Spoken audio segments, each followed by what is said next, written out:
우리나라에서 1990년에 개봉되었다가 1916년과 2021년에 재개봉된 바 있는 죽은 시인의 사해라는 미국 영화가 있습니다. 이 영화는 미국 버몬드주에 있는 명문 사립고 윌턴 아카데미를 그 배경으로 하고 있습니다. 이 학교는 소위 아이비 리그에 속해 있는 미국 북동부 지역의 8개 명문 사립대의 많은 학생들을 진학시키는 학교로 유명했습니다. 그런데 이 학교에 존 키팅이라는 영어 교사가 부임하면서 학교 전체가 경랑에 휩싸이게 됩니다. 키팅 선생은 기존의 입시 위주의 수업에서 탈피해 학생들에게 자신이 가지고 있는 재능이 무엇이며 또 자신이 행복하게 살아갈 수 있는 비결이 무엇인지 그동안 억제해 놓았던 자아를 깨우는 그런 수업을 하게 됩니다. 키팅 선생에게 가장 많은 영향을 받게 된 학생이 닐 페리라는 학생이었습니다. 닐의 아버지는 어려운 집안 형편에도 불구하고 닐을 의사로 만들어서 집안의 신분 상승을 꾀하려고 무리를 해서 이 아이를 강압적으로 그 학교에 보낸 그런 케이스였습니다. 하지만 닐은 키팅 선생님을 통해서 자신 속에 감추어져 있던 꿈은 의사가 아니라 연극 배우임을 깨닫게 됩니다. 하지만 그런 닐의 꿈을 용납할 수 없었던 아버지는 닐과 이 키팅 선생과 떼어놓고자 사관학교로 닐을 강제 전학시켰고 무조건 너는 하버드 대학에 진학해서 의사가 되어야 한다. 그렇게 강요합니다. 그런 아버지의 독단에 어머니마저 침묵해버리자 절망한 닐은 아버지의 서재에 보관되어 있던 권총으로 자살하고 맙니다. 학교는 이 사건의 책임을 키팅 선생에게 물어 그를 해고해버립니다. 우리는 이 영화를 보면서 닐이라는 학생이 별 갈등 없이 학교 방침에 잘 순응해서 아이비리그 대학에 진학을 하고 의사가 되었다면 과연 그는 행복할 수 있었을까? 라는 질문과 함께 닐의 인생에 키팅 선생이 등장하지 않았다면 비록 행복하지는 않아서도 자살과 같은 극단적인 선택은 하지 않았을 텐데 라는 현실 타협적인 생각을 하게 되는 것도 사실입니다. 그러나 이 영화가 우리에게 주는 질문은 따로 있습니다. 바로 나는 내 자녀를 얼마나 이해하고 있을까라는 질문입니다. 여러분들은 자녀를 얼마나 잘 이해하고 있습니까? 혹 내가 가지고 있는 기준과 틀로 자녀를 재단하고 그 틀 속으로 자녀를 끌어들이려고 지금도 시도하고 있지는 않습니까? 아이가 자기 마음에 드는 인생을 살도록 도와주는 것이 아니라 부모인 내 마음에 내 기준에 맞는 인생을 살라고 강요하고 있지는 않느냐 하는 것입니다. 부모교육 전문가이자 아동심리 상담사로 활동하고 있는 김은희 교수가 쓴 하루 10분 퀄리티 타임 육아법이라는 책이 있습니다. 이 책에 보면 부모인 내가 아이에 대해서 얼마나 알고 있는지 점검해 볼 수 있는 질문지가 실려 있습니다. 이런 질문들입니다. 내 아이가 다니는 유치원 혹은 학교는 어디이며 몇 학년 몇 반 몇 번인가? 내 아이가 좋아하는 친구 3명의 이름은? 내 아이가 요즘 유치원이나 학교에서 배우는 주제는? 내 아이가 좋아하는 놀이나 노래는? 내 아이가 가장 최근에 읽은 책은? 내 아이가 부모와 가장 하고 싶은 놀이는? 또 가고 싶은 장소는? 내 아이가 최근 가장 즐거웠던 일은? 속상했던 일은? 슬펐던 일은? 내 아이가 가장 존경하는 사람은? 내 아이가 유치원이나 학교에 가기 좋아하는 이유는? 혹은 싫어하는 이유는? 하루 중 내 아이가 가장 행복한 시간은? 가장 힘든 시간은? 가장 기대하는 시간은? 내 아이가 가장 듣기 좋아하는 말은? 혹은 가장 듣기 싫어하는 말은? 어떻습니까? 선뜻 대답할 수 있는 질문이 몇 개나 되십니까? 저는 비디오 테이프를 되감듯 과거로 되돌아가서 이 질문을 저 자신에게 한번 해보았습니다. 그랬더니 제대로 답을 할 수 있는 게 별로 없었습니다. 교회 사역이 바쁘다는 핑계로 두 아들에게는 참 나쁜 아버지였구나, 솔직히 고백하지 않을 수 없었습니다. 오늘 본문을 봅시다. 요셉과 마리아가 어린 예수를 데리고 유월절 절기를 지키고자 예루살렘을 찾았습니다. 일주일간의 유월절 절기를 마치고 이제 고향으로 돌아갈 시간이 되었습니다. 같은 방향으로 가게 될 사람들이 삼삼오오 짝을 지어 떠날 채비를 합니다. 마리아와 요셉도 길 떠날 채비를 준비하고 있었습니다. 이들은 짐 챙기는 일에 바빠서 아들 예수에 대해서는 별로 신경을 쓰지 못했습니다.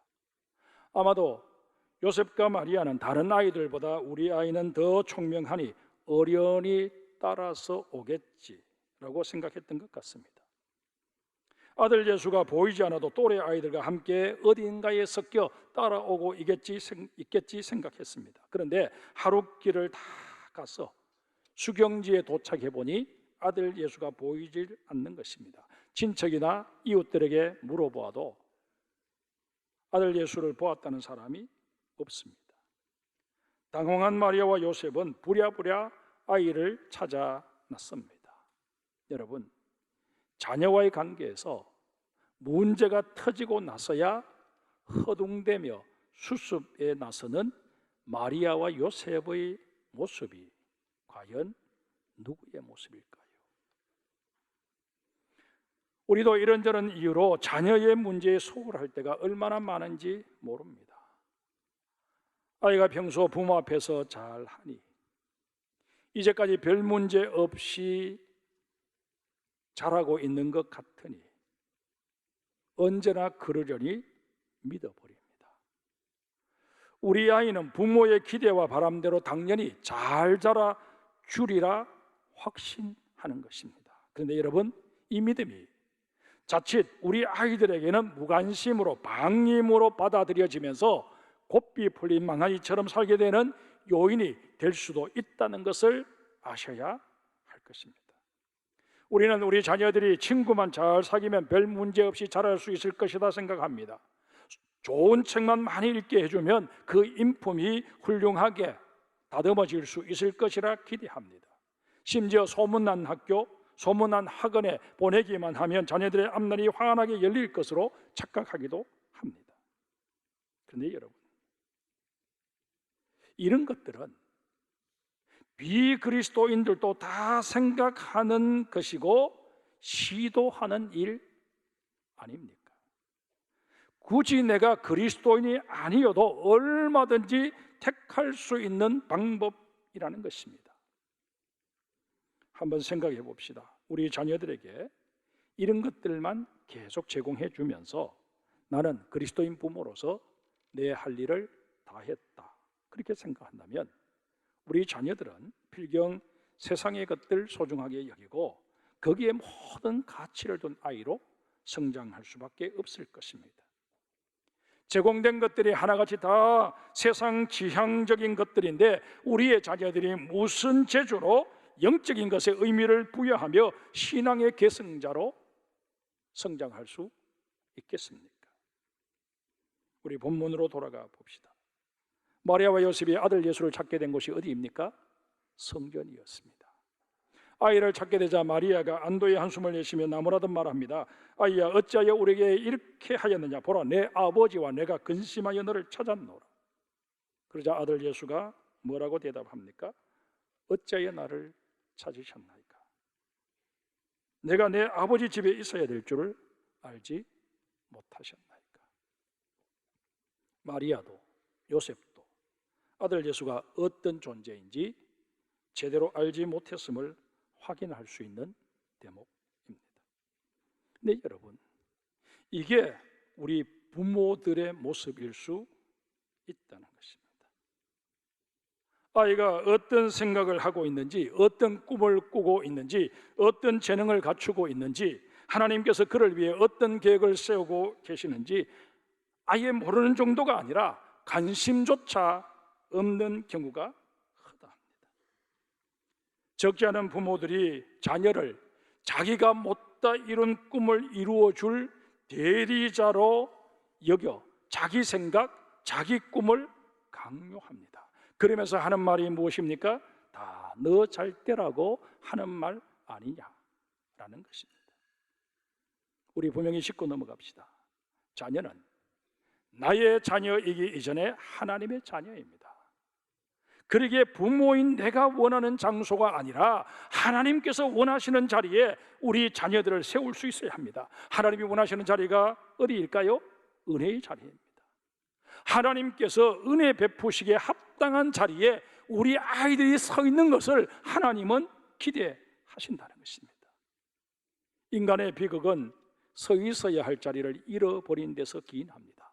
선악과를 따먹은 아담과 하와를 하나님께서 찾아오십니다. 오셔서 대뜸 내가 어디 있느냐라고 물으십니다.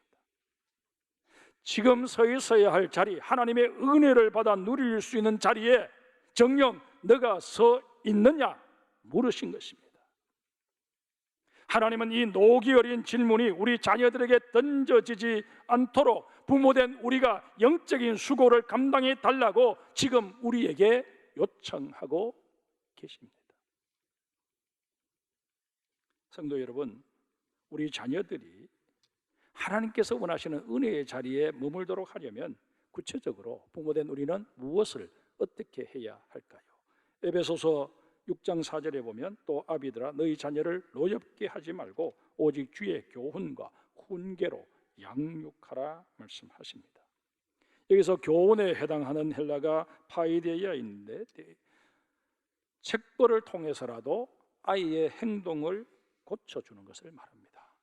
반면에 훈계는 누데시아라고 하는데 좋은 말로 자녀를 타이르는 것을 말합니다. 그런데 자녀를 책벌하든 타이르든 중요한 것은 부모가 자녀에게 본이 되어야 한다는 사실입니다. 나는 전혀 신앙적으로 영적으로 살지 않으면서 아이들에게 신앙적으로 잘 자라야 한다, 교회 열심히 출석해야 된다, 교회 학교 열심히 가야 한다, 그렇게 아무리 말해봐야 그것은 아이들에게 먹혀들지를 않습니다. 이런 면에서 부모는 자녀의 거울입니다. 우리가 거울을 보면서 온배무새를 고치듯 자녀들은 부모된 우리의 모습을 보면서 자신들의 신앙생활의 모든 것들을 결정한다는 것입니다. 대지라는 소설로 유명한 펄벅 여사를 여러분 기억하실 것입니다. 그녀의 작품 중에 어머니의 초상이라는 작품이 있습니다. 이 작품에서 펄벅 여사는 자기 어머니 얘기를 합니다. 22세에 결혼한 이 펄벅 여사의 어머니는 선교사인 남편을 따라 낯설고 물선 중국으로 가게 됩니다. 거기서 자녀 7을 낳습니다. 그런데 그 가운데 4명을 잃게 됩니다. 엄마 품에 안겨 가쁜 숨을 몰아쉬다 죽음을 맞이하는 아이를 4차례나 지켜보아야 했던 이 펄벅의 어머니는 너무나도 힘들고 어려운 시간들을 믿음으로 잘 견디어내었습니다. 그리고 그 죽은 아이들 목까지 남은 3아이에게 정성을 쏟았습니다. 아이들 앞에서는 아무리 힘들어도 힘든 표정을 애써 짓지 않았습니다. 아이들에게 늘 쾌활하고 즐거운 노래를 가르쳐 부르게 했고, 잡지나 책에서 아름다운 그림이 있으면 오려다가 아이들 방에 붙여 주었습니다. 그리고 하나님의 말씀을 들려주고 읽게 했습니다. 혹 아이들이 잘못을 저지르게 되면 음악에 매를 들기도 했지만 늘 사랑으로 타이르고 어루만져 주는 일로 마무리하는 일도 잊지 않았습니다.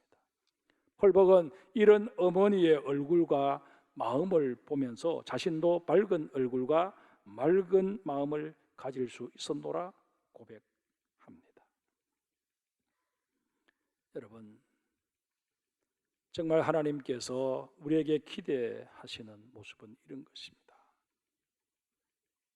우리가 아이들에게 정말 세상을 밝게 살아갈 수 있도록 그렇게 도와주는 역할을 하라고 우리 주님 우리에게 부모라는 이 거룩한 사명을 맡겨 주셨습니다. 그런가 하면 부모된 우리가 유념해야 할 것이 또 하나 있습니다. 바로 양육입니다. 양육에 해당하는 헬라가 엑트레포인데 이 단어에는 세 가지 의미가 함축되어 있습니다. 첫째는 세워준다라는 의미이고, 두 번째는 영양분을 공급한다라는 의미입니다. 세 번째는 봉사한다라는 의미입니다. 부모는 자녀에게 있어서 더없이 좋은 조력자, 봉사자가 되어야 합니다. 자녀가 힘들어 주저앉게 되거나 쓰러졌을 때 다시 잡고 일어설 수 있도록 손잡이가 되고 지팡이가 되어서 그 곁을 지켜주어야 합니다. 그러나 우리는 어떻습니까? 내 아이의 걸음을 맞추어서 그렇게 함께 걸어가려고 하는 것이 아니라 내 걸음에 맞추어서 아이를 끌고 가려고 합니다. 초등학교 운동회 때 학부모와 어린 자녀가 손을 잡고 함께 달리기 하는 경기를 종종 합니다. 그때 보면 10중 8구 부모가 아이를 끌다시피 하며 달립니다. 이게 달리기에서만 나타나는 모습이라면 얼마나 좋겠습니까마는 자녀와의 관계에서 쉽게 볼 수 있는 우리 부모들의 모습이라는 데 문제가 있습니다. 미국 터프즈 대학교 아동발달학과 교수인 데이비드 엘킨트 박사가 쓴 너무 빨리 자라나는 아이들이라는 책이 있습니다. 이 책에서 저자는 부모의 잘못된 자녀 교육을 이렇게 경고하고 있습니다. 요즘 부모들은 자녀들을 급행열차에 태워 너무 빨리 몰아낸다. 아이들은 좌절감과 실패의식 속에 살며 마음에 화를 품는다. 빨리 배우고 빨리 어른이 되게 하려는 부모의 성급함, 성공에 대한 기대, 그리고 재촉 등이 자녀들을 병들게 한다. 부모의 기대에 못 미치는 아이들은 결국 반항과 증오의 늪에서 허우적거리게 된다. 혹 우리는 이런 우를 지금 범하고 있지는 않습니까? 아이가 원하는 것은 전혀 다른 것인데 그건 내가 용납할 수 없어서 내가 원하는 방향으로 아이를 끌어가기 위해서 아이의 꿈들을 다 잘라버리고 있지는 않습니까?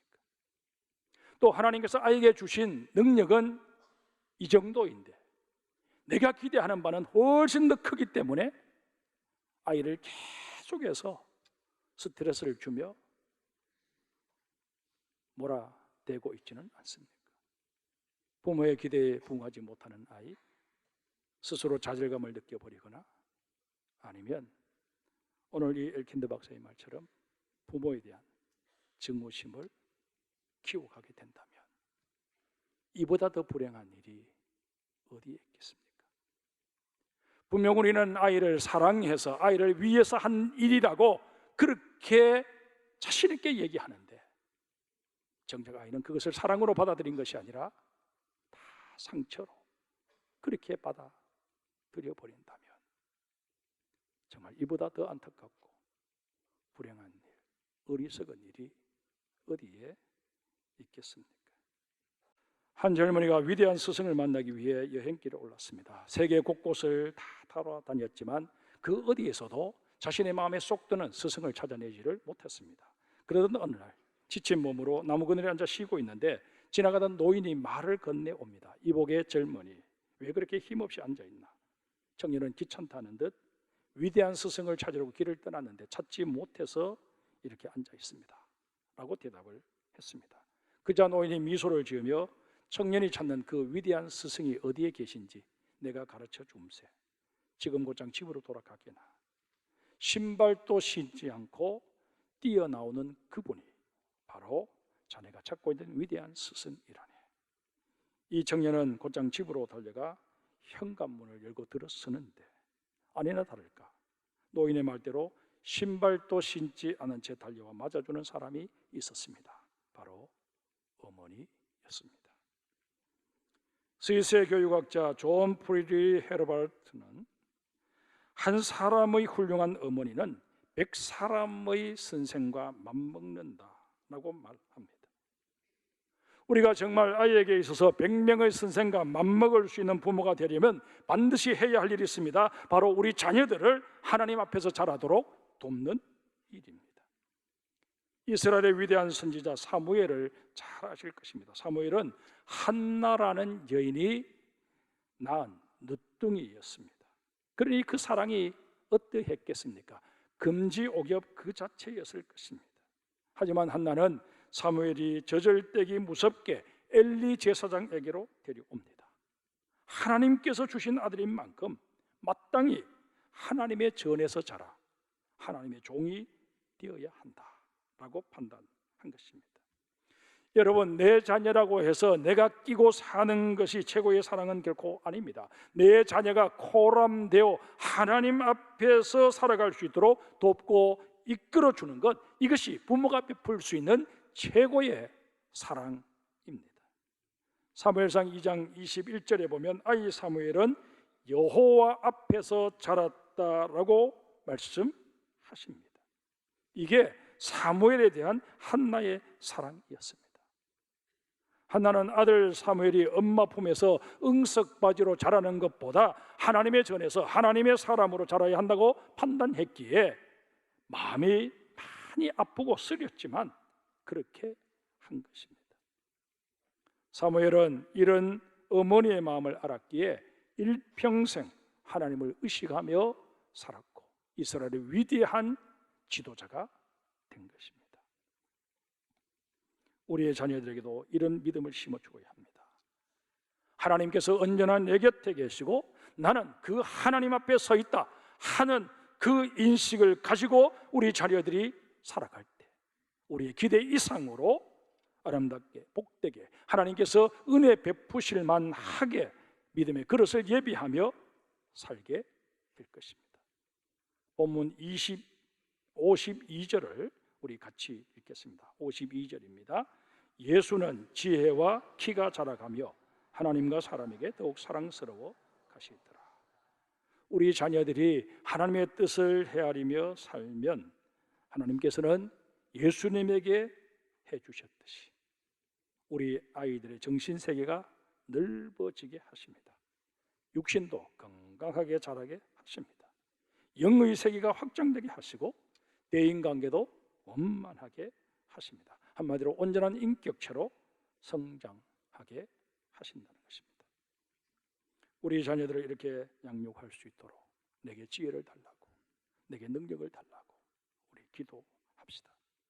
내가 본을 보이지 못하고 나중에 아이들이 잘못되었을 때 그 아이들 이름 부르며 주님 앞에 가슴을 찢으며 그렇게 기도한들 그때는 때가 이미 늦어버린 경우가 허다할 것입니다.